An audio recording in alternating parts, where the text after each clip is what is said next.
You're the yellows and I'm the reds. This ain't snooker, it's more like chess.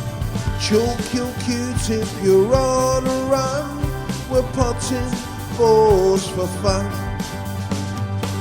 Chalk your Q-tip, you're on a run. We're potting balls for fun. Welcome to the 8 Ball Podcast with me, Scott Ryan. And me, Dan Wells.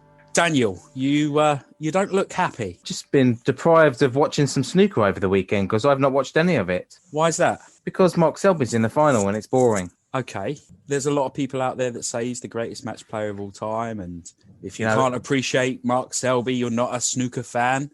I have got nothing personal against Mark Selby. It's not Mark Selby I've got a problem with. It's the way he plays snooker.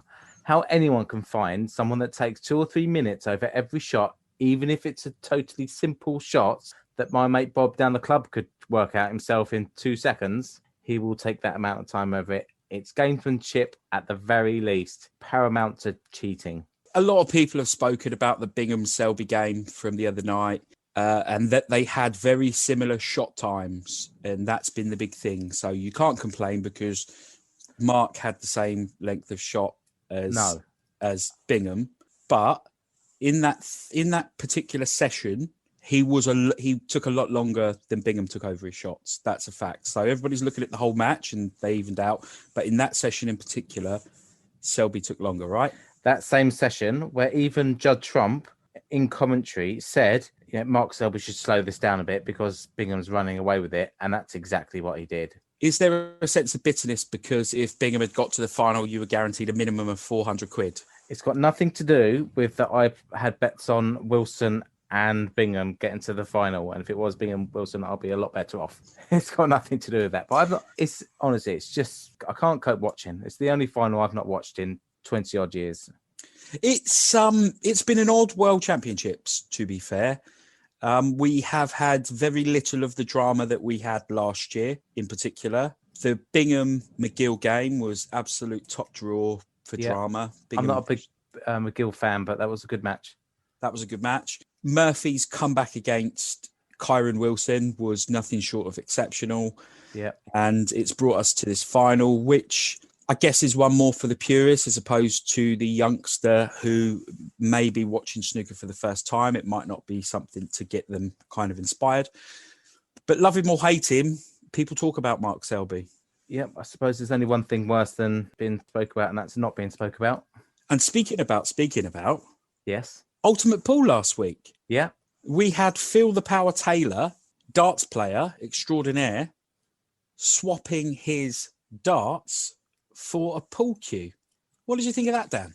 Why are you asking me first? This is not fair. Someone's got to try these things, be it good or bad. If someone doesn't try, we're not going to know. And obviously they're trying to bring in new players, a new audience into the game. So they've got to try these things. However, I wouldn't have chose Phil Taylor. Well, this is the interesting point, and kind of Ultimate Pool did pull a little bit of a masterstroke, really, because everybody was talking about it, whether you agree with it, whether you're not. It's akin to Vince McMahon and WrestleMania, I guess.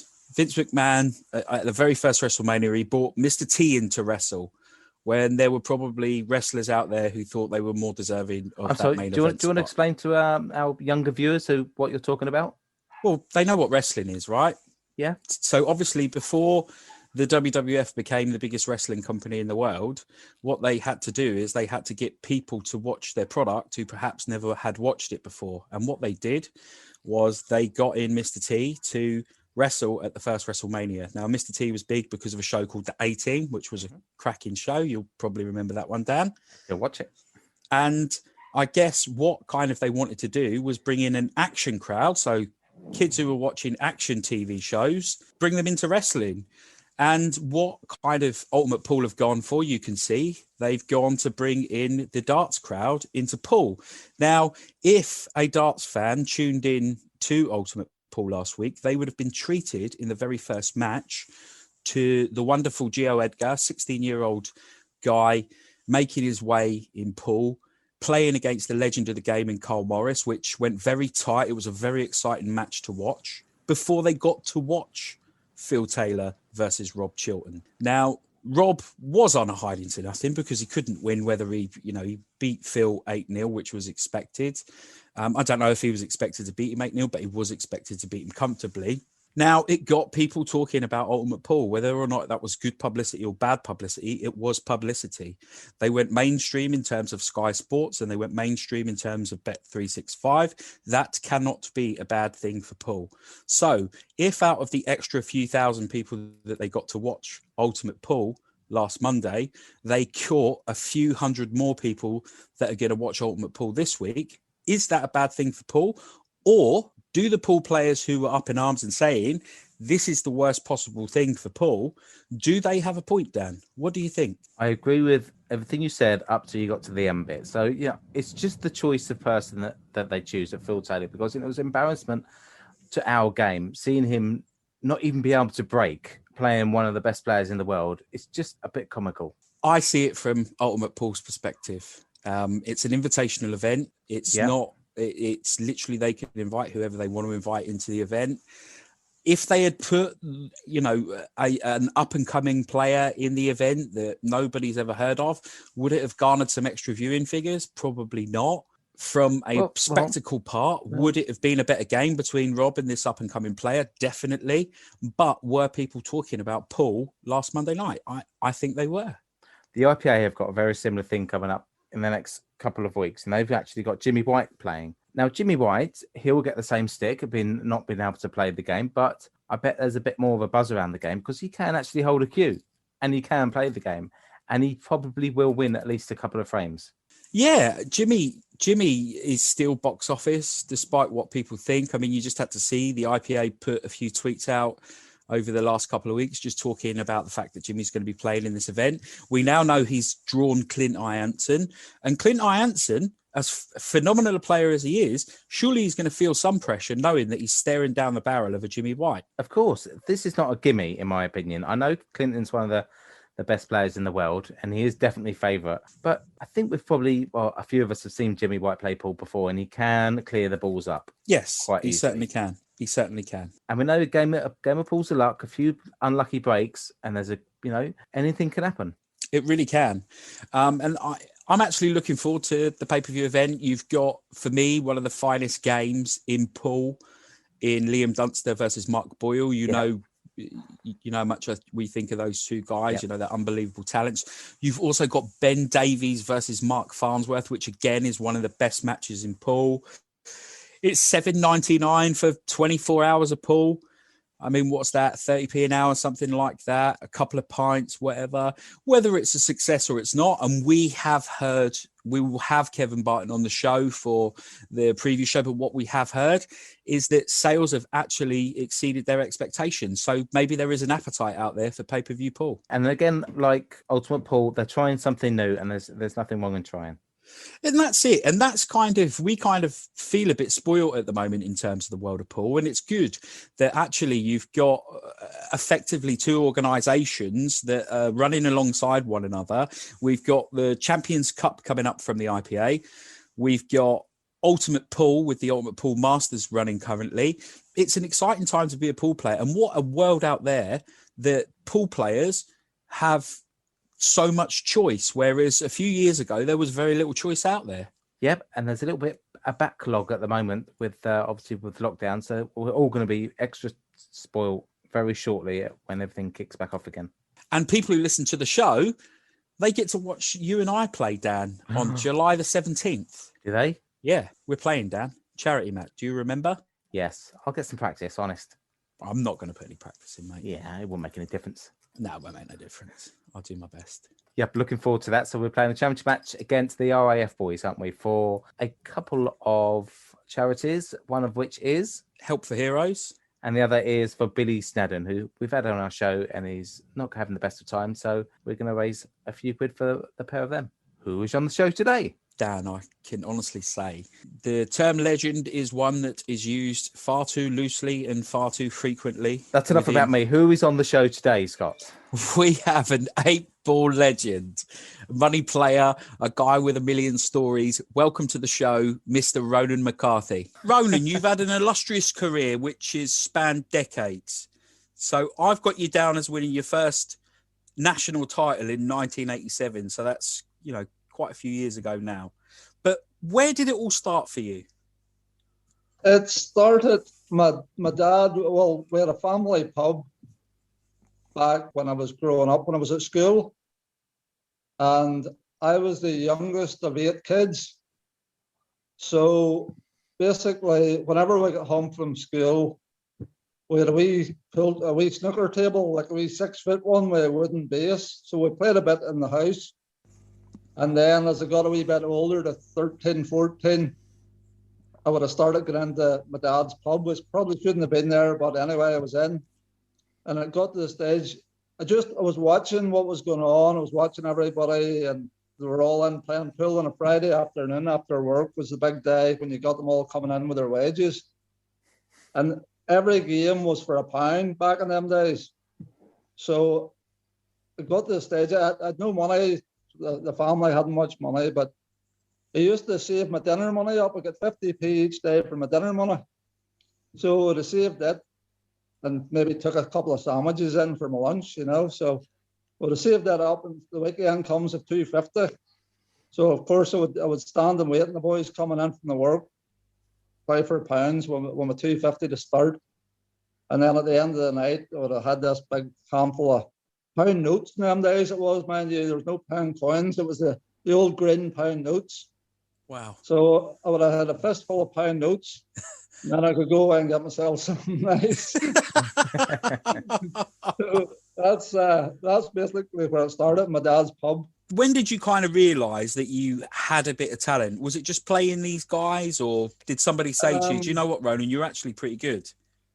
Well, my big brother was the best in the sort of this wee area, there's 5 or 6 wee villages around this area. And my big brother would have been sort of known as the best player. So he sort of coached me a wee bit, if you like, back in the younger days. But then it got to the stage then, I don't know how, but I started beating him. I don't know how I sort of took over him, or I think it was just the fact that I was hungry. I played a lot more than he did. But once I started beating him, then I realised, I can play a wee bit here. So from then I went on to sort of the Northern Ireland circuit then. And like you say, I won that Northern Ireland individuals then. And I knew then that I could play all right. So it was a matter of learning then, and going to England and going all around the world, basically. I've been to Northern Ireland quite a few times over the years. It's a bit of a different culture in the sense of when you go into snooker clubs, you're unlikely to find alcohol and things like that. And they take it very seriously over there. So what was kind of the standard like in the early times when you were playing in Northern Ireland? In fairness, it wasn't great. Like I say, I probably shouldn't have been the best player in the country when I was like 18 or 19. That tells me that the standard wasn't great, if you know what I mean. Yeah. There was a few decent players. Norio Cafola, I'm sure you've heard of him, was an old pro, and fella Stephen Audley, John Cullum. There was a few good players, but once you go to England, then you get found out. So I sort of realised that. I realised, right, okay, I'm the best player in Northern Ireland, but, that's not going to do me any good when I go to England. So I knew I had a lot to learn. Like. So at what age were you when you went to England? Did you just go initially for a couple of weeks or to see what it was like? Or the first time I went abroad was the Jersey Festival. I must have been 18, 19. And I went over there. I was just going over. I sort of gathered up wages for 2 or 3 months, and I went over there with maybe like £500 or £600, which was massive in them days.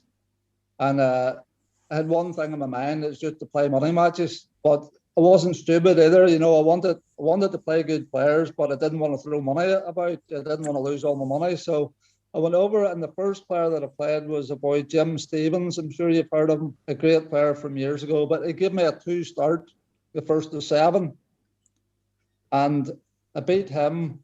And then once a crowd all gathered around the table, when they seen this young lad from Ireland stupid looking ginger hair, blue shoes, yellow trousers, an old queue that was a bit of sellotape holding the queue together. Just a complete mess. And he's in playing Jim Stevens, who's one of the best players in the world for money. So you can imagine there was a big queue lined up to play me. So basically all that week, from like every night, I could have played somebody at 10 o'clock and then somebody at 2 o'clock. And I went right through the night. Because in them days, you didn't care if you slept. And I was just that hungry and I wanted to learn that much. I would have played 3 or 4 matches in a row. What rules were you playing then? We're talking about maybe £300 or £400 matches.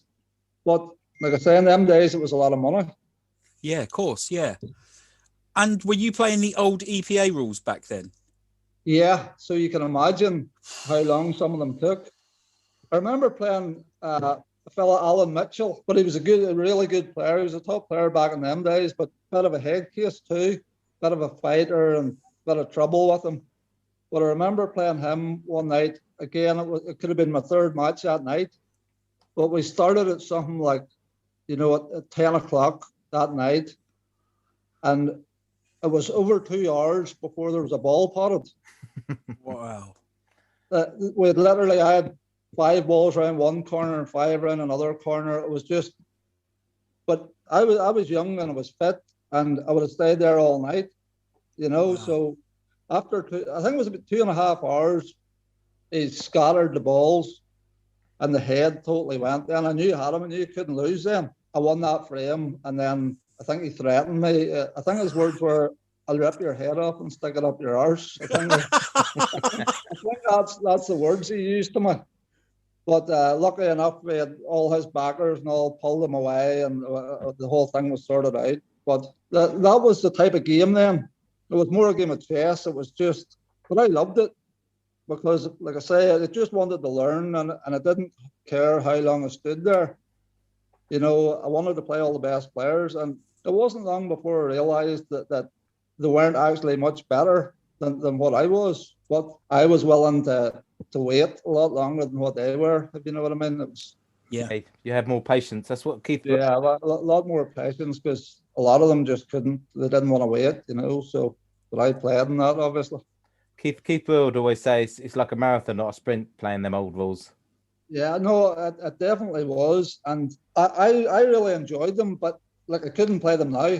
If somebody asked me to play a game now, I couldn't even play one frame. It was terrible to watch. But for me, who wanted to learn and grew up with them rules, I loved the rules, and I honestly think I would have won a lot more if them rules had stayed. Because I remember when they changed the rules and I was devastated. Like I thought my whole world had fell in around me when they changed the rules to more aggressive, more attacking rules. I was like in shock. But I knew I just had to adapt then. I knew I had to sort of change my game. So that was it. Whereabouts in Northern Ireland were you coming from? County Down, it's a wee village, Kirkcubban. Newton Ards, Bangor down. Bangor, yes. It's the Ards Peninsula. It's called.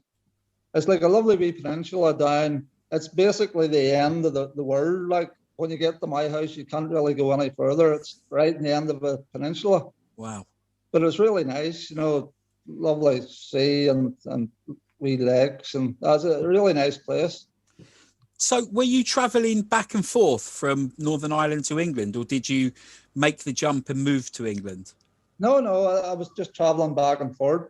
I think after Jersey, after my first run to Jersey, the next one was Great Yarmouth. They used to have a big festival on in Great Yarmouth. So I think that was my next big competition. And again, it was just a load of money matches, like one after the other. And that's when I started to get a name as being a bit of a, like you call me a hustler. Like I say, in them days, there was none of this. There was no communication. The only way you would have knew somebody was through them competitions, and then it was a phone job, like a proper telephone. There was no internet, no, just nothing, no, not even a message. So nobody really knew you. So were you playing all the top players, or were you kind of choosing people that you wanted to play? I tried to sort of pinch a few lesser players' money at the start, but obviously after beating Jim Stevens, he actually won Jersey that year. So that sort of, I dug myself a bit of a hole right away. So I had a line, they'd all lined up to play me, but they were all pretty good players in them days. Like it was Tommy Donlan, Mickey Lambert, Mickey Wareham, Lee Tucker, Wayne Fryer, Bill Hovan.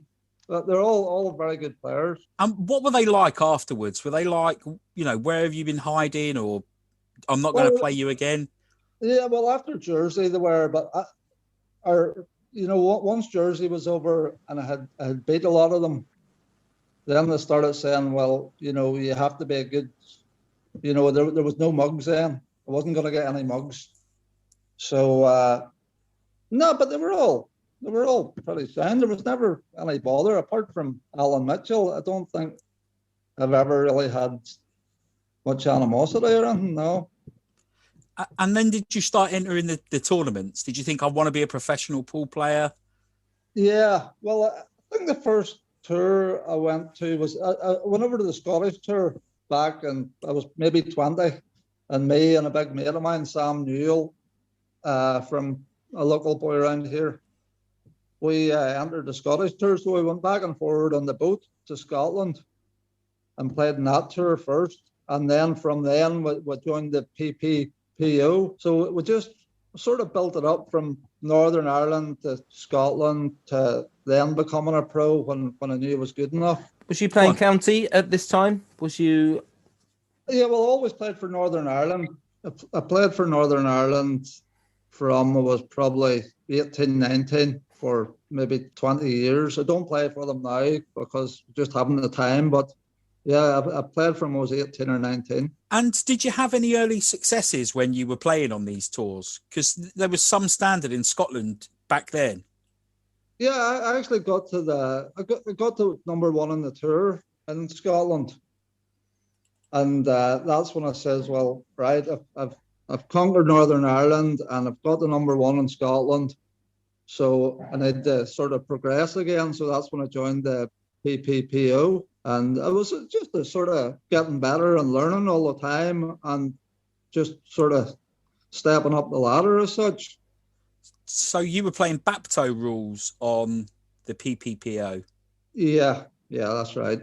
Yeah. So kind of for listeners of the show who might not be aware of it as much, obviously you had all these different sanctioning bodies back then, the same way you do now. You had a lot of the top players who played on the PPPO back then, didn't you? Who were kind of your big rivals on there? Well, obviously Ross McInnes was always thereabouts. Steve Saunders, always thought he was a great player. Tommy Donlan, Lee Tucker. There was a lot of good players. Jim Stevens, like you say, there was a lot of the top players was playing on the other association, the EPA or whatever it was at the time. And so, did you ever cross paths with any of the EPA players along your way? Oh, I did in the money matches. Just basically playing them for money. Were there any kind of the big boys from the EPA that you played for good money? Because you're well known for your money match prowess. So I'm assuming, were there any of the top boys you didn't play really? Not really. Maybe I've never played Melling or I've never played Gareth, but I think more or less all the rest of them have played for money. How's your record? Yeah, I've done well. I've done well out of them. The money matches. Always found the money matches a lot more enjoyable because I just thought it was a bigger test. One table in the middle of a room, and like a lot of people watching that one table. I just found you could get into people's heads a lot easier than stuck in the corner of a pool hall with 20 tables in it. I just always enjoyed the atmosphere and even the build up to it. I would have, if at a big game, would have took like a couple of months, no drink, no, just basically practice. And I like a drink at the weekends, but it would just basically not drank and just practiced most nights for like maybe a couple of hours, 2 or 3 hours a night. We mentioned right up to the game. So it wasn't just the game for me; it was the whole build-up and everything about it. So yeah, but I played more or less all the top players for money at some stage. We mentioned Keith Brewer earlier. Did you ever cross paths with him? Because he was kind of known as the sort of the king of the old EPA rules. I did. He actually came over to Northern Ireland. This is maybe even before I went to Jersey. Like I was really young. I was maybe about 17 at the time. And he was over doing exhibitions in Northern Ireland. And I think it was the same thing. I think he gave me 2 frames up to 7. It was maybe only for a couple of £100. Like it was more for a bit of an exhibition. And I beat him. I think it was 7-6 I beat him. So I wouldn't have beat him way out the start. But again, he was a good player. But I think if you have a bit of patience and, you know, you don't sort of hang yourself against him, you have as good a chance at finishing as he has. Like he was good, but I didn't really see anything to fear against Keith. You know, he was never going to blow you away. You sort of had to beat yourself against him, I thought. And how do you think it kind of compares? Because you've still played money matches fairly recently. How do you think it compares to back then to now? Because obviously you've got a much bigger audience now. People watch them on like live streams and things. Yeah. What did you prefer? Did you prefer it back then?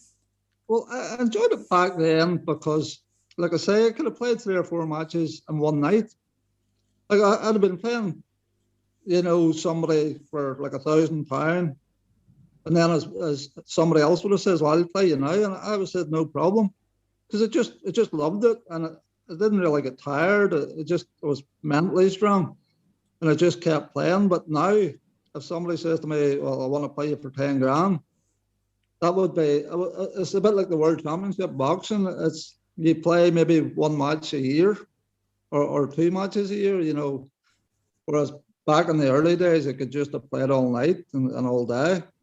Whereas now it's, you know, 2 matches a year would do, or well, at the later stages, I don't play at all now, but, you know, in the later years there, I would only have played maybe 2 matches a year. The joys of getting older. Getting older and having kids and Yep. you know, having a lot of other stuff going on in your life. Whereas in the early days, it was easy come, easy go type thing. And it didn't take you long to start making inroads into the PPPO, and you reached your first world final in 1997. Do you remember the build-up and the lead into that? I just remember the fella that I played in the final. I can't remember the semis or I think it was Morgan Dome, and I remember coming out for the final and the curtain jumping in, and the place was absolutely packed. And I was playing a great Scottish player, Kevin Traynor, and a really good friend of mine. And even to this day, we meet up every year, either for to play golf or go to concerts or something. A real gentleman, lovely, lovely lad. And like I say, we're still very, very good friends to this day. Talk us through that final. What was kind of going through your head? Can't really remember much about it. I think it was a short race. I think it was only first to 7 or something like that.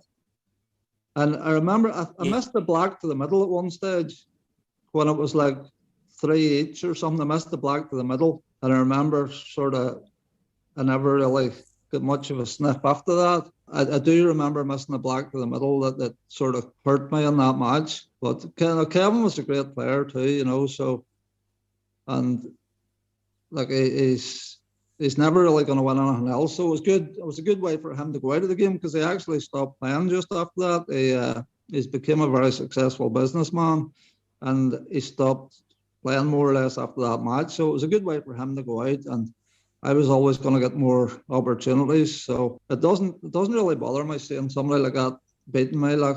And where did you go after that? What did you do? Kept playing money matches and played in the Irish Tour then. There was an Irish Tour World Rules. So I joined that then as well. So I was playing in the World Rules with the Irish Tour and the Black Ball Rules with the PPPO. And obviously you've had a new breed of players kind of come out at that time. after the rule set change. Yeah. What were kind of your thoughts when you saw your Darren Appletons, your Carl Morrises, and your Mick Hills coming through? I didn't really see a lot of them because, like I say, I was playing Yeah. on the other in the other group as such. But I knew they were obviously very good players. But I watched them on the TV and that playing in the World Championships and stuff. And I thought, yeah, they're good, but I had no fear in them days. I didn't really care about how good they were. I just sort of concentrated on myself and trying to get better myself.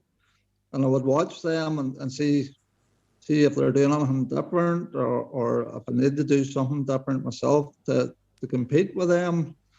It was all just learning and watching people and learning from them. And kind of who were your big influences? Who were the people you looked at? I wouldn't say anybody really. I couldn't really say that I modelled my game on somebody else. I watched a bit of everybody and just sort of tried to take a wee bit from everybody and put it into my own game as such. But I wouldn't really say I looked at anybody as a superhero or anything like that. You reached a second world final. Do you remember anything more about that one? It was a longer race, I think. Where was it at? I don't think it was in Morecambe then. No, it was in Morecambe, yeah. Was it? Yeah, Andy Lucas. I remember, I know it was Andy. He beat me well too. And again, I was strong favourite and both finals, with the bookies. The bookies had me strong favourite in both matches, but for some reason, I just didn't perform in either of the two matches. Maybe it was the fact that I liked to drink and all, probably out the night before, partying and carrying on. And, when I look back on it, I should have been sort of behaving myself and trying to keep my head right for them matches. But probably if I had to do it all again, I would probably go a wee bit easier on the partying, but it's done now. So, but I remember Andy played really, really well in that match, and maybe it wouldn't have mattered even if if it had been sober or what, it wouldn't have mattered maybe because he did play exceptionally well from what I can remember. He is a good player as well, Andy. He's a bit forgotten. Class player, yeah. Oh, you don't win something like that unless you're a top player, and a real nice lad too, Andy. Kind of after that second, the second disappointment. What were you thinking then? You just wanted to play more money matches, or you wanted to? Yeah, like I say, money matches were always more appealing to me. I like the buzz more, just walking out, like I say, in front of that crowd and one table, and it's just my thing. I just love that buzz. Whereas competitions, they've never really meant that much to me, because the way I look at it is you don't lose anything on the competition. You just lose your entrance fee, which is buttons. Whereas if you lose a big money game, and I'm sure I always put half my own money up. Yeah. It hurts. It hurts if you lose a money game, whereas it didn't really hurt me that much if I lost a competition. What's the biggest pot you've ever played for, Ronan? 84,000 against Mark Farnsworth. And you put half that money up yourself? Yeah. I think Mark maybe put a good chunk on himself as well. I think that was probably the biggest game. Well, it was the biggest game ever in the UK, I think, but it was also the biggest game as far as both players putting, a good chunk of money on themselves. And where did you play that? We played it down over. It was in Ireland. We had played 3 times before. Okay. Over in England, and then I remember one Saturday I was down in a friend's house playing pool, and I got a phone call again. There wasn't much internet at the time, and I remember him phoning and saying, "I'm going to come to Ireland and play you for 50,000. Are you okay with that?" And I said, "Yeah, no bother. Just give me a date. We'll sort it out." He came to Ireland. I couldn't understand him coming to Ireland because if it had said to me, "I'll play you for 50 grand in England," I would have said, "Yeah." For some reason, he wanted to come to Ireland. So that was it sorted then. We got but some Cullyhanna was the place that it was played down, sort of around the border between the north and the south. So we played it down there. It was supposed to be for 50,000, but it ended up for 42 each. Talk us through that match. Well, the start of it was a good thing for me because the week before the match, England came over to Ireland and played Ireland at the rugby, and Ireland absolutely stuffed them. So I thought to myself when I was heading down to play the match, I thought, I'm going to go in and buy an Ireland rugby jersey. So that's what I did. I wore the Ireland rugby jersey, and when I went in for my 10 minutes before the match, you get a 10 minutes knock. I had a tracksuit top on over the Ireland jersey. So the place was full of Geordies. I think I had about maybe 80 Geordies over with them. And then there was all my boys. So the place was absolutely packed. So I'm playing away for 10 minutes before the match with my tracksuit top on. And everybody's saying, well, why is he practicing with that on? But then just as the match was about to start, I took the tracksuit top off. And you ought to hear the roar that went up when everybody's saying the Ireland jersey, because Ireland had pumped England the week before. So the place went up in the uproar. And I remember looking at Mark's face when that happened. And I just thought to myself, well, that's me 1-0 up here. So that was a good starting point for me. Talk us through the kind of the flow in the rest of the match. I think from what I can remember and what Mark tells me, because me and Mark's obviously were very friendly now, we became great friends after it. And I think I played probably as well as I can possibly play. I just remember it was so comfortable the whole way. I think it was like we got off to a good start and it just kept sort of pulling away. I think it finished maybe 30-20. I don't think Mark done a wild lot wrong either. I think it was a really good standard, but it's probably as good a match as I've ever played in my life. And it just happened to be the biggest one, so it worked out well. What a time to do it. What a time to find your best form. Yeah, it was. So after that match, but we became very good friends after that. But like I said, I didn't know him up until I started playing him them matches, and that was the fourth time I'd played him. And after that, he joined the tour after that, and I remember him coming up to me at the tour after that, and we went out on the beer that night, and we've been great friends ever since. Do you get nervous during them games, knowing that you've got maybe 20 grand of your own money on one game of pool? The build up on the very first frame, you're sort of nervous, but you need that. I think you need that. That's all part of the buzz. But once you actually settle into the match, I think the nerves just go away. It's all just part of it. Some people like that and some don't, but I actually got a great buzz out of it. And how does it feel when you're clearing up to win the big money? It feels good. It feels good. I was just in the process of starting to build my house. When I played that match, I had a site passed, and I was just going to start building then the next year. So it was a good, it was a good buzz knowing that Mark had given me a good helping hand in building my house. So did you ring the architect as soon as you won? Say, we need an extra room. Whenever Mark would come over and play golf and that over at my house now, but I always put a wee placard up and say, this is Mark's room. And, there's a couple of rooms there that he helped build. So that was your biggest pot you ever played for. Are you still finding that there are people out there calling you out and wanting to lure you into another money game? Like an old gunslinger. They want you one more time. Not really, because I made it very clear after my last match against Carlo O'Donoghue. I made it very clear that this is my last game. And, once this is over, that's me finished. I made it very clear to everybody. So, in fairness, no, nobody really bothers me too much now because I've lost that hunger now. I've got 2 kids now, and I wouldn't have time to put the practice in. And nobody really bothers even asking now. Obviously, the Mark Farnsworth victory is the most financially rewarding. But there must be a match that sticks out in your head that's your favourite money match that you won. What one is it?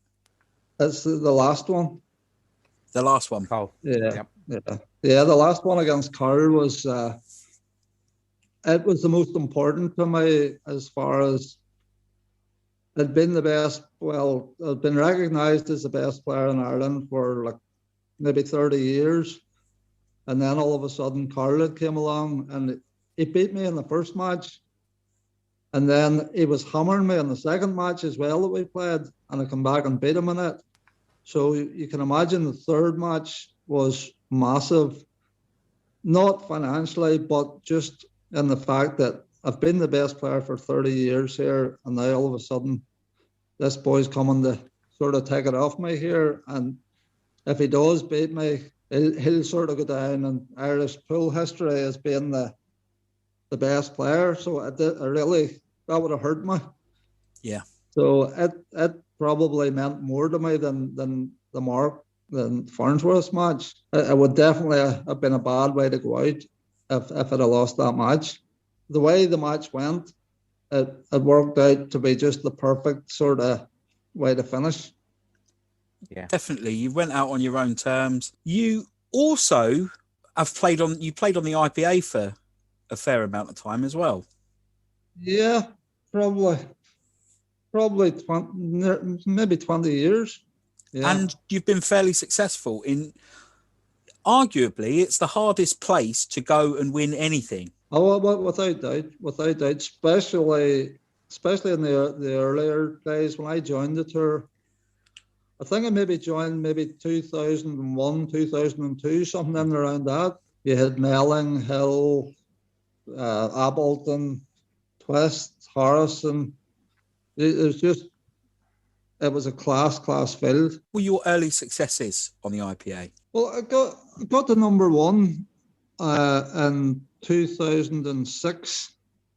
I was just looking through old magazines there last night just to sort of have a look and see what I'd done. And I got to number one in 2006. I think that was probably my best ever achievement, because I was looking at the names and it was like Gareth was second, Phil Harrison, Appleton, Hill. It was just nice having all these boys below me in their rankings.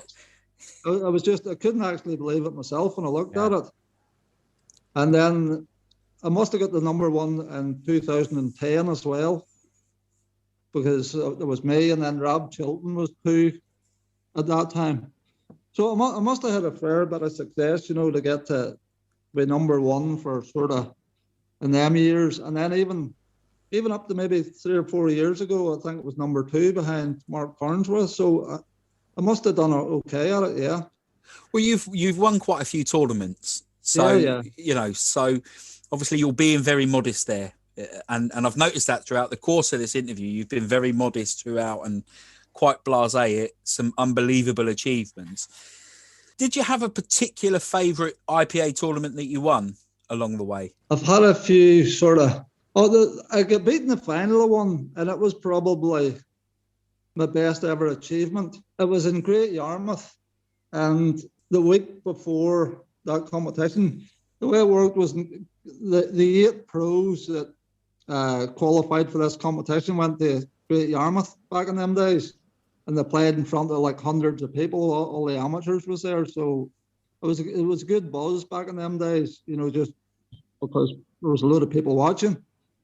But this particular one, I had been away on a stag party the week before. I had broke my ankle, basically. I was not in Newcastle on the rotating dance floor and the ship. But one of the lads threw me up in the air, and I came down on this rotating dance floor, and whatever way I went down, my ankle just broke. And all the boys were coming up and kicking me, shouting, "Get up!" They thought I was messing about, but my ankle actually was broke. So sorry, anyway, I shouldn't laugh, Ronan. No, but it's funny when you think on it. But anyway, I got back home and I had a big cast around my leg, but it was due to play in this competition. I think it was either a week or 2 weeks after. So I obviously thought I wasn't going to go, but then I was able to hobble around the table. So it's just, I might as well go because I'm on money anyway. So it's not going to cost me anything. So I might as well go and have a few beers and a bit of crack with the boys. So anyway, I got over and I can't remember who I played in the quarter final, but I won somehow in the quarter final. And then I played Rob Chilton in the semi-final. And I remember the referee was putting a stopwatch on me. And I remember Rob Chilton saying to him, "Look, you can't do that. You can't put a stopwatch on the boy. He can hardly walk around the table."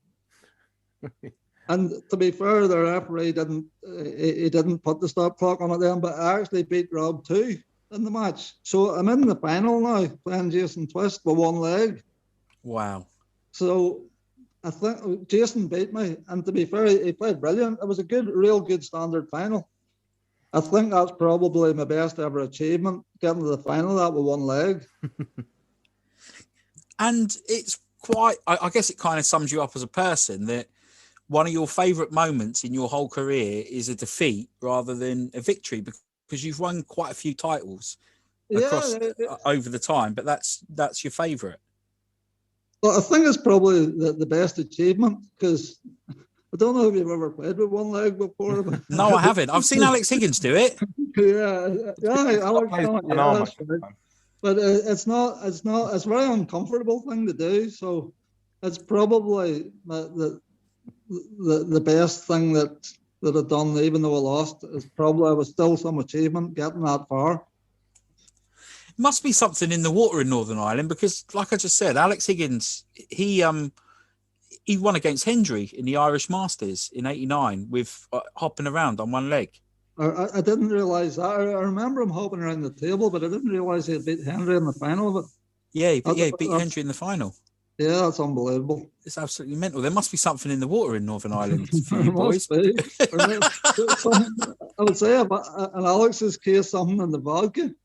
Yeah, definitely. Obviously, in terms of your career, when did you decide that you wanted to wind your career down? Because you won an IPA Pro event. I beat Simon Ward in the final. It's not that long ago. It's maybe only about 3 years ago. So talk us through that, Ronan.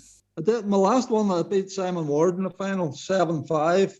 Can't remember where it was at, but I definitely beat him in the. I think it was the tour. Yeah, I beat Mark Boyle in the final of a pro one as well recently, like within this last 2 or 3 years. I think I actually beat Mark Boyle in the last one and Simon Ward just before that. And that was like only maybe three years ago, Mark. So what do you do during the day? Now you don't play pool anymore. Plastering. Yeah. Plastering rather than pool. As you can imagine, it's pretty tough on you. It's tough on the body, and it's hard work. So when you get in from a day's plastering, about it. It's all right. When I was a bit younger, it didn't bother me at all. But now when you get in from a day's plastering and you have 2 kids jumping up and down on you, and it's hard to motivate yourself to go and practice playing pool for a lot of hours. Do you have a table at home? Yeah, I have a table in the house here, but it's very, very seldom I would play on it. Wow. Because I guess, the best practice is when you go out anyway, isn't it, really, to be honest with you? Yeah, I wouldn't be the type that could stand and play on my own. And there's not many people around where I live. Obviously, you've got Declan Brennan and a few other lads from Northern Ireland, really good players, but it's too far to travel. It's probably an hour and a half travel, so you're not wanting to do that. So I wouldn't really play a lot now. But when the competitions start again, I'll still play a bit. Like, so how do you rate kind of the talent that's coming through in Northern Ireland? You've spoken about Declan Brennan there. There's a lot of hopes pinned on Declan. He's a pretty good player. He's a brilliant player, absolutely brilliant, and I think. He'll probably, I think at the minute there's not too many people in the world who'll beat him. And he's still only, he's young as far as pool goes. He's only come onto the scene this past, 3-4 years. So he's still learning, but he's a great player, great player.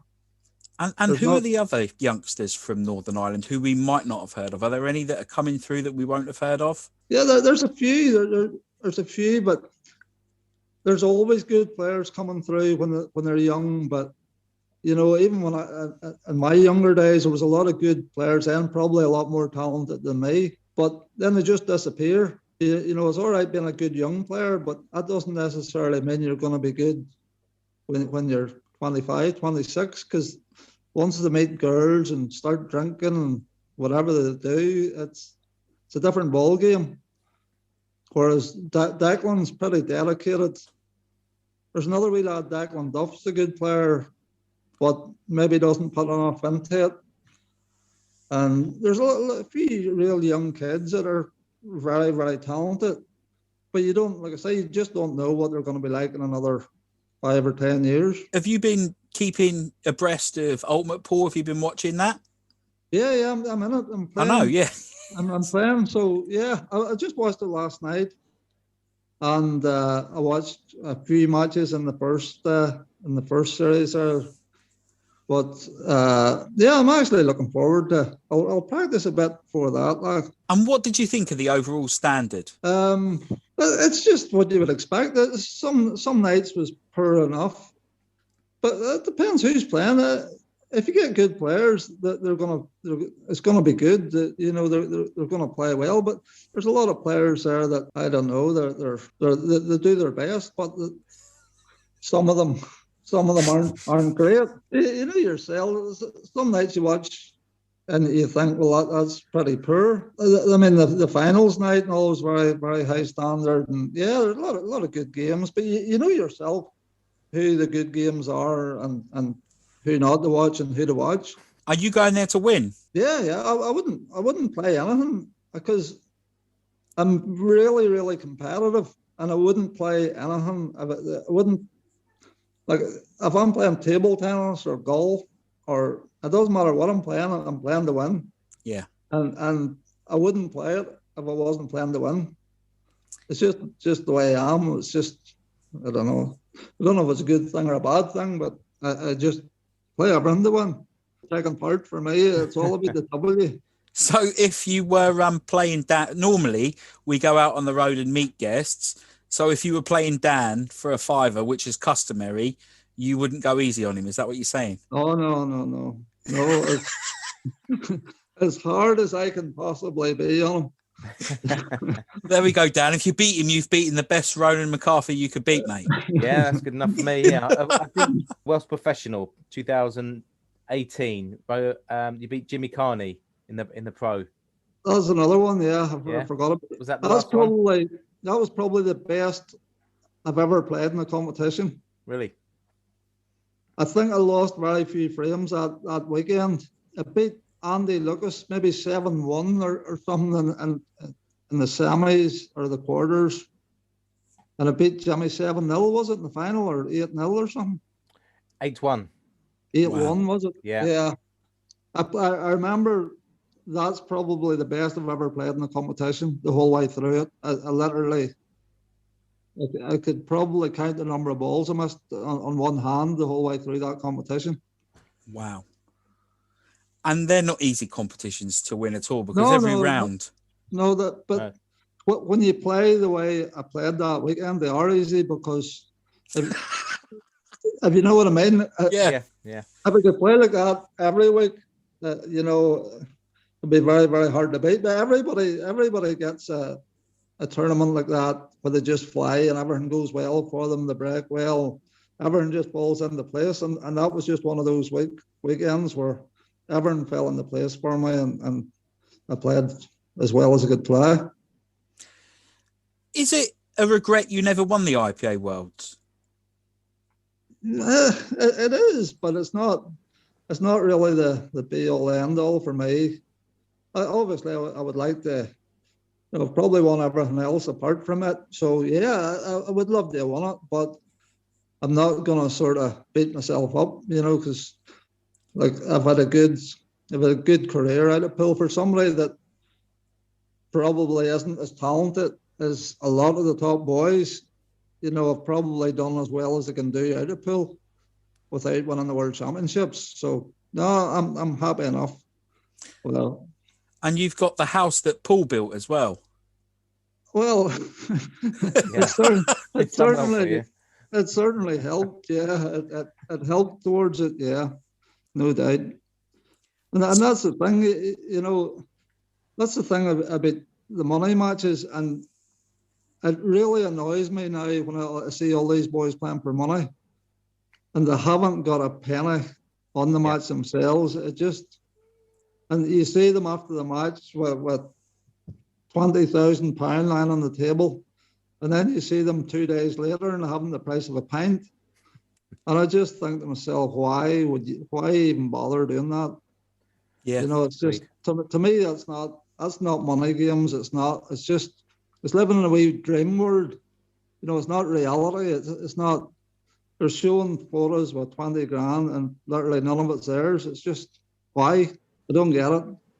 I think it would be very difficult for me to back somebody who didn't have some of their own money on it, because I couldn't. It's just not. It's just because a lot of people has just basically took the piss out of their baggers. Yeah. I'll give you one example, and I'm not, you know, it is what it is. I've nothing against the lad, but when you look at Ollie Beale's matches, he played Jason Twist, who was world champion at the time. He played me, who was seen as one of the best money players at the time. And he played Gareth Potts, who is possibly the best pool player of all time. Now, his backers are backing him at 4 to 5, you know, with a 20%. Yeah. When realistically, you can have any price. You know, it's just, why? To me, it's sort of selling your backers down the river. And a lot, I'm just using him as an example, but there's a lot of people like that playing money matches now. They're willing to lose their mates 10,000, but they'll not put a penny of their own money up. I couldn't do it. I couldn't possibly do it. Well, you played Ollie Bell. What was it, 30 grand or something? You beat him quite comfortably. Yeah, I think it was 21-13 or something like that. But the best one was when I played Gareth. Yeah. Me and Mark Farnsworth were going over to. I flew over and we hired a wee car at the airport closest. So Gareth, being Gareth, is a wee bit miserable, and he would only give us like 500 quid each on it. So Mark's driving over, and I'm saying, look, we need to do something here. We need to get, you know, it's going to cost us near 500 for the weekend here. We need to get a few side bets on once we get over. So once we got to the match, I says, now, we can't do anything until the match starts, because obviously, you know, Gareth wants a pot as big as possible. So once the match started, I started shouting 6-4 Ollie. So the next thing, they're lined up along the bar. So Mark, he's writing down the bets, and I'm shouting, he's going to have 6-4, or he's going to have a 4-frame start at evens. So I'm not joking you, there's 30 or 40 people lined up, and they're all coming with their 50s, 100s, 200s. Mark's writing them all down. I'm taking the money, sticking it in the pocket, Mark's writing them down. And Mark looks up at me and he goes, he says, how much money have you got with you? He says, I've only got a couple of grand. He says, how much have you got? When are we going to stop taking these bets? I says, Mark, I'll tell you when to stop taking them bets. When your pen runs out of ink. That's when you stop taking them. Because there was absolutely no way in this world that Gareth was going to lose that match. And Ollie actually played brilliant the first session of it. He went like something like 15-14 up, but then he lost, I think he lost 15 frames in a row after the interval. You know, to me, it was a mismatch. And I would have had my house on it. Yeah. And how much did you take in? I can't even remember. It was like thousands. Wow. I can remember standing talking to Mark after we took all the bets, and he's going to me, how are we going to pay these out? I'm saying, well, we're not going to. We're not going to need to, Mark. But what happens if Ollie beats him? I said, he's not going to beat. But if Ollie had beat him, everybody would have got paid out. Maybe just not there and then, but would have made sure they got paid out, you know. maybe the following couple of days. Like, you know, it was never going to be an issue, but I didn't think we were in much danger. No, not at all. Absolutely not at all. Obviously, they're night and day in terms of standards. Even if there's money on it, they're night and day. Yeah, no, it was a complete mismatch. But that's what I'm saying about, like, his backers were backing him at 4-5 against Garth Fox. You know, how could you do? I don't see it. I don't see the logic or sense in that. It's because it's really simple for me, and I've seen it myself at local level. I've seen it on a bigger stage. People watch a player play, and because they're brilliant in practice or they're brilliant against inferior opposition, they naturally assume that when they play a top player, they're going to do exactly the same. But it's night and day. I'll tell you what Ollie was doing before that match. He was having a wee practice session before he went on. He was practicing with one hand. Why would you do that? He was clearing up with one hand before the match. That's his practice. And people's looking at him, all his backers are looking at him saying, that's brilliant, Ollie, that's brilliant. and I'm looking at it going, that's fucking brilliant, Ollie, that's brilliant. Get another few hundred on there. It's the mentality of people. Fucking crazy. Well, it really is. So, how did you feel when you got the call? Oh, I can remember it as playing. Lee Kendall was it told me. Lee Kendall phoned me and he says, I've got good news for you. I says, what's that? He says, Ollie Beale's wanting to play you for, like, I think it was 15 or 20 grand or something he was wanting to play for. I nearly crashed the car. I just couldn't believe my ears. It is what it is. That's what it is. Well, you did say you liked an easier game, so obviously you had one there. But it wasn't very often you sort of got one that you really thought, well, I'm a massive favourite in this one, you know, because most of the games I was playing, it was like 50-50s, but in that one, I genuinely thought, you know, that I'm a very, very strong favourite. So if you get one of them, you want it, like you make the most of it.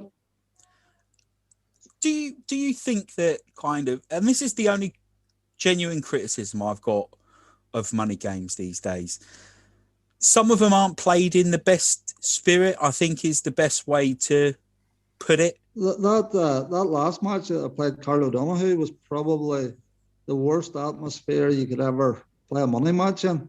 There was a lot of hatred around the table that day. There was beer mats coming down. It was played in there was a big balcony up above. We were in the middle of a dance floor with a balcony right around it.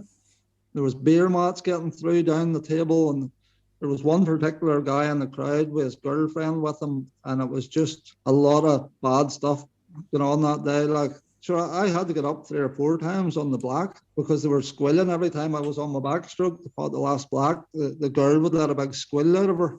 It was like a real. I think if I had lost that match that day, I think there would have been serious trouble in that venue. Yeah. But they were just really, really out of order, like trying to put me off. Where does that come from, though? Because you see it. I've seen a few of the George Tierney games where literally there's a fight in the crowd, and you're literally like, it's a game of ball. Well, I think it's the people that he brings with him. Yeah. You know, and to be fair, there was a few boys on my side that day that were sort of crying on badly too. The people on his side were like bad, just horrible people. Like, yeah, you know, and it wasn't a nice atmosphere. It was a good buzz, if you know what I mean. But it was the worst, most dangerous atmosphere I've ever played in. But the thing is the respect's normally there between the players before and after, and I can't think of many players who would want that kind of thing from their supporters, full stop. So does there come a point where you as players say, look, you need to ease this up, otherwise we're just going to stop playing? Well, I think that's what should happen. I think it's up to the player, because I know there was people like that follow George Tierney and that, and if they were following me, I would make sure that they weren't in the room.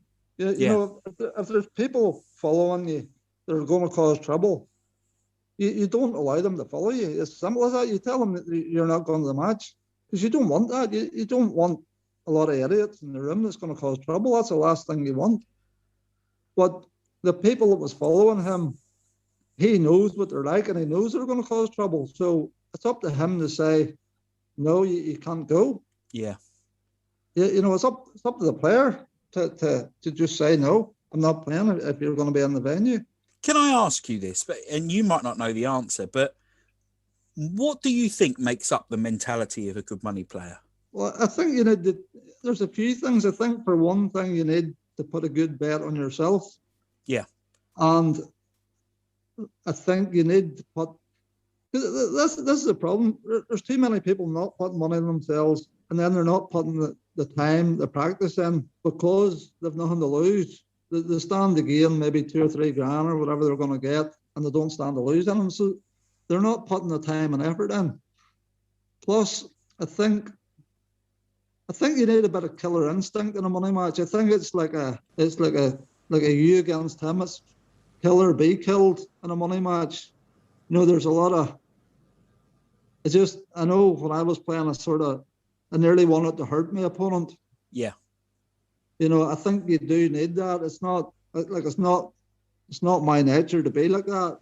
But in them situations, it was like, you know, it was kill or be killed as such. Well, you can see that with some of your results. Yeah, definitely.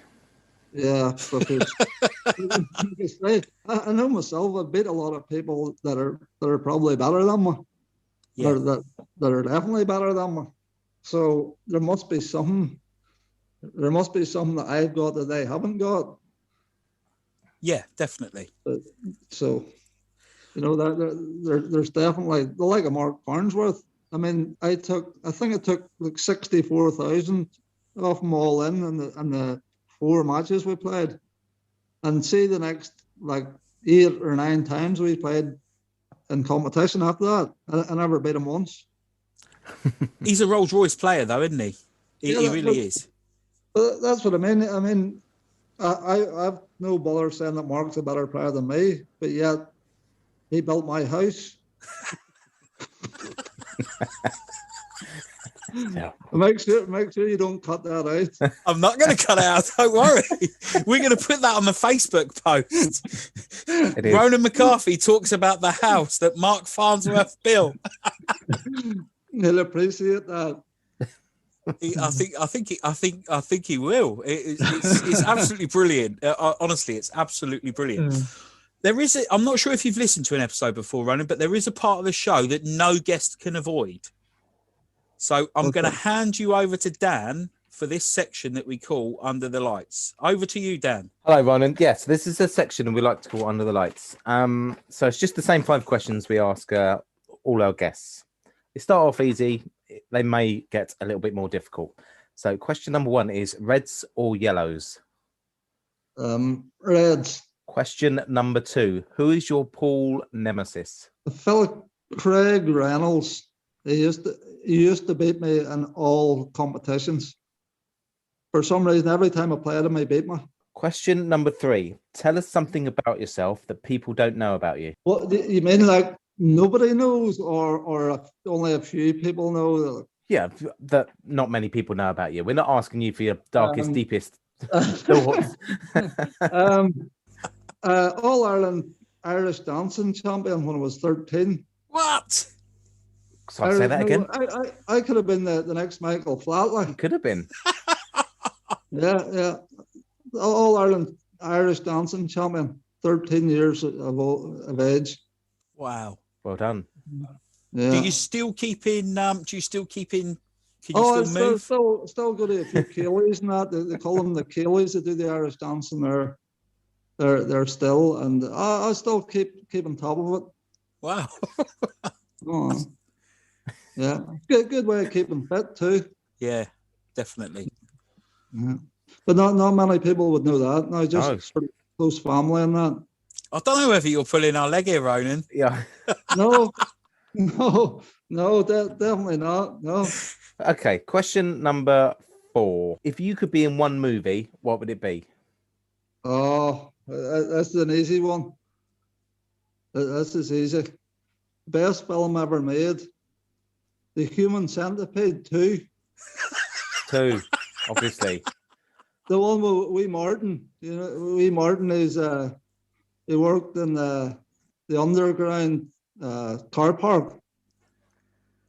I'm gonna have to Google it.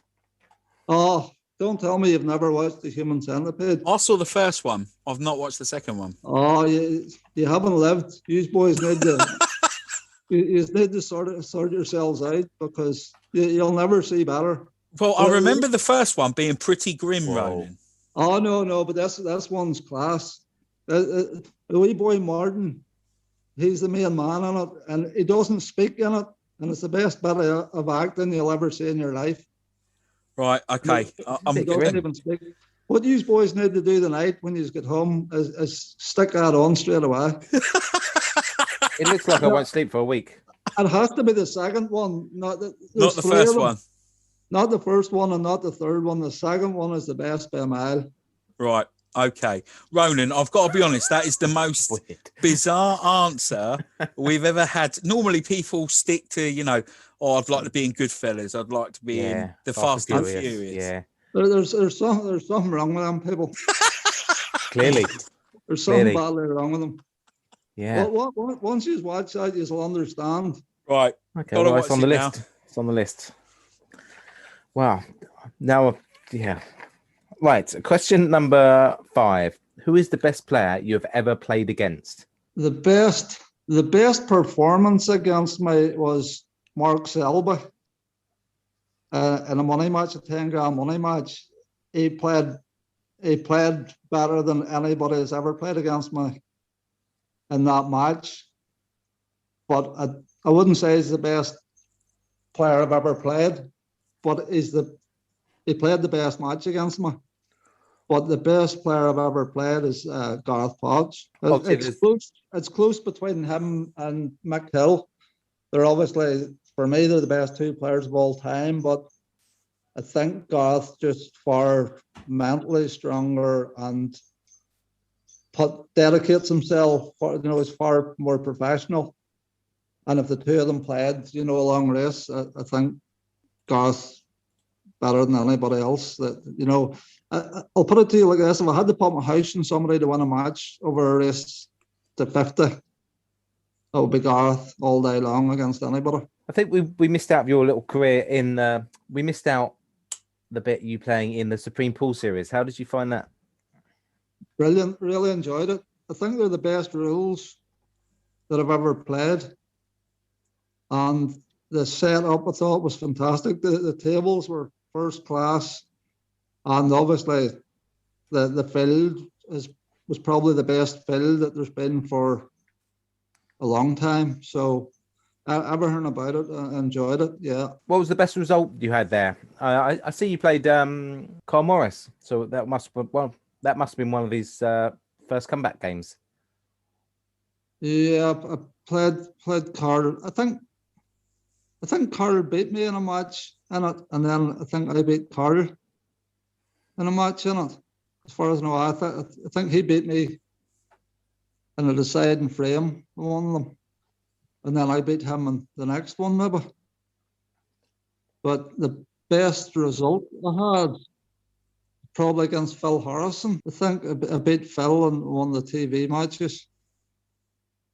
So I'd say that was probably my best result. How do you want to be remembered, Ronan, in the pool world? Good question. I don't really know. Michael Flatley of pool.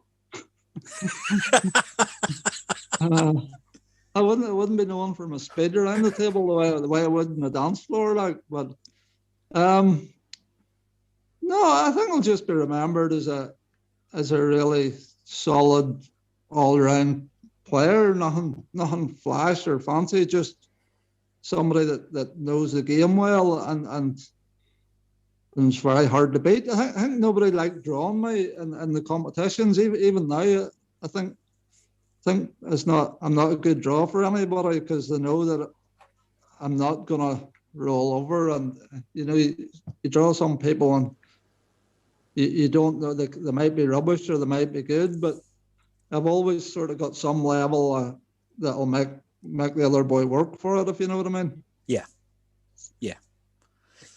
Well, I think that a lot of people will not only remember your exploits in money matches, is actually the longevity of your career, because you've been able to maintain an exceptionally high standard for decades, which not many people can do, and you're still able now to play at the top level. So maybe you should be remembered as the everlasting man or something like that. Well, I would be more Duracell as opposed to. Well, maybe that's it. The Duracell head on me. Maybe just the Duracell centipede. Aye, well, yeah, I've had a long sort of career as opposed to some of them, yeah. But it's probably the dancing keeps me fit and stuff too. So, you know, and I've always been pretty mentally strong. So, yeah. I'm not really that bothered what people think of me, really, as long as my close, I've a pretty tight circle, and as long as, you know, as long as they all, I'm good with them. I don't really care really what everybody else thinks about me. Like, there's nothing wrong with that at all. No. Can we have a tour of your house? I want to see the pool table. The house that Farnsworth built. Yeah. Oh, that's gorgeous. I want to see that. The Is gorgeous. There's Jip. You want to meet Jip? Hi, dog. Jip? Oh, wow. It's a corridor. It's like the movie The Shining.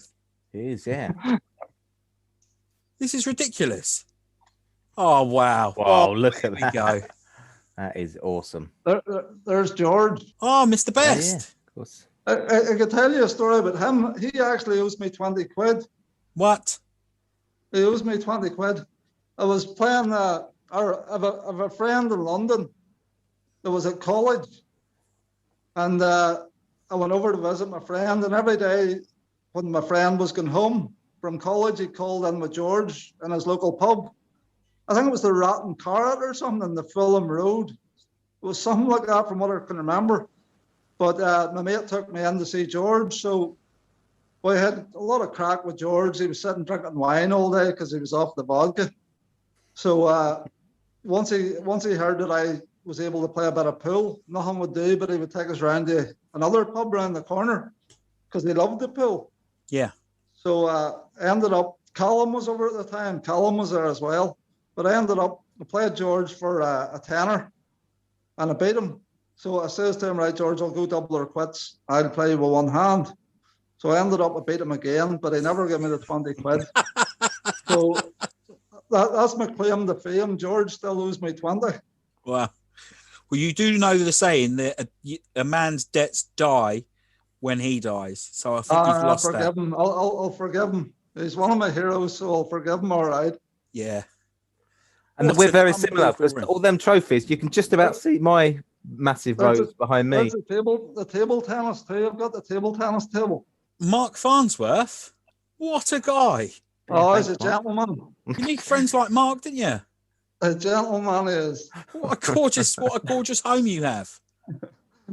It's unbelievable. I've done all right for a stupid wee ginger-haired lad with a sellotape queue. No, unbelievable. And we just want to say a massive thank you for your time this evening, because we hope actually it's been a bit of fun for you to go down memory lane. But we've really enjoyed it. So a massive thank you for coming on, Ronan. It's been a pleasure. Thank you, Ronan. Yeah, it's been great. Dan, first time during Under the Lights. Wow, I've been speechless. Human Centipede 2 as what movie would you want to be in? I've Googled it and I've not brought myself around to watch it yet because there's a good chance I'll have nightmares. You won't have nightmares, mate. You'll be sick. It is the first one. It's just a disgusting movie. Like, literally, why would you want to be in that? What kind of person thinks of these things? And what kind of person watches them? A world-class money player, a guy who's got no fear, a guy who's given us wonderful times as a pool player over the years. We'll let you have that one, Ronan, but what a great guest, and we were delighted to have him on the show. Yeah, he was a good guest. Dan, Who do we have on the show next? Wow. We're going to love this next guest. We did love this next guest. It is the women's trailblazer in pool and refereeing, Michaela Tabb. And she doesn't do very many interviews. She doesn't. Privileged. Yeah. We were very privileged. And what was probably the worst part about that whole interview, and I will say this, and Michaela dressed us down, Dan, how we were dressed. We looked scruffy and she turned up all nicely dressed. She really did, actually. It was really nice. But what a wonderful lady, ballsy, great courage, unbelievable personality. It was just great. And she sank a few gins during the episode, which is never a bad thing. Trust me, if you're into your Q Sports, you will absolutely love that episode. Yeah. Thanks for listening. We hope you enjoyed the show. Please don't forget to interact with us on Twitter and Facebook. We do love receiving tweets, messages, all of that kind of stuff. Thanks for listening. We hope you enjoyed the show. Dan, I hope to catch you at Costa this weekend. Thanks for listening. See you next time.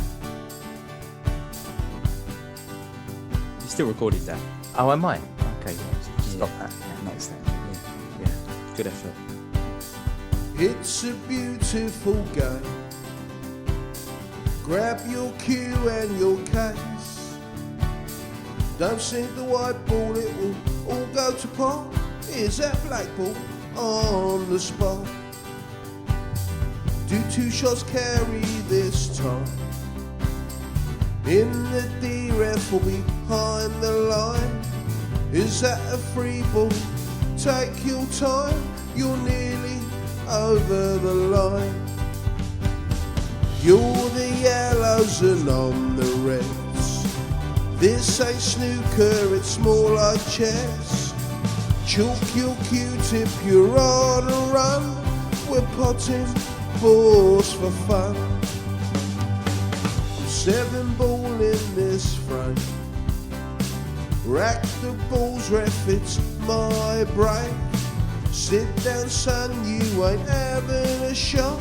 Oh, balls, I've just missed an easy pot. You're the yellows and I'm the reds. This ain't snooker, it's more like chess. Chalk your Q-tip, you're on a run. We're potting balls for fun. You're the yellows and I'm the reds. This ain't snooker, it's more like chess. Chalk your Q-tip, you're on a run. We're potting balls for fun. Chalk your Q-tip, you're on a run. We're potting balls for fun.